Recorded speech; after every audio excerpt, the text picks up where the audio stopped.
ఇక ముఖ్యమంత్రి అయినాక ఫస్ట్ సారి పీఎం మోడీ సార్ని కలిసిండు Revanth Reddy sir. Deputy CM Bhatti sir కూడా పోయిండేంబటి. తెలంగాణ గురించి కొన్ని ముఖ్యమైన ముచ్చట్లను ముంగటేసుకొని గంట దాకా మాట్లాడారని తెలుస్తుంది. రాష్ట్రాల అభివృద్ధి ప్రాజెక్టులు, పెండింగ్ నిధులు, ఇంకిని పాయింట్ల మీద కూడా బాగానే మాట్లాడిరట.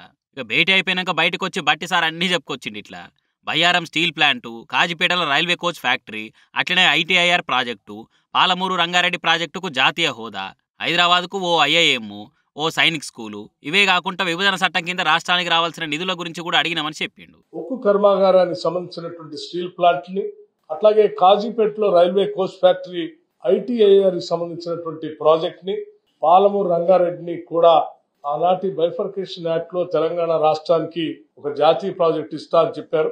అలాగే ఒక ఐఐఎం ని హైదరాబాద్ కి శాంక్షన్ చేయవలసిందిగా, ఒక సైనిక్ స్కూల్ ని తెలంగాణ రాష్ట్రానికి ఇవ్వవలసిందిగా. తెలంగాణ ఆర్థిక పరిస్థితి మీద అసెంబ్లీలో శ్వేతపత్రం పెట్టిన ముచ్చట కూడా చెప్పినాము.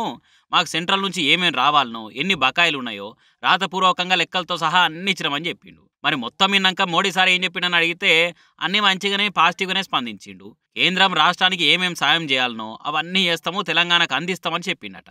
మరి ఇక కొత్త సర్కార్ చెప్పిన లెక్కలు, అడిగిన పద్ధతుల మీద మోడీ సార్ ఎట్లా చేస్తాడు, రేపు ఎన్ని నిధులు వస్తాయనేది చూడాలిగా.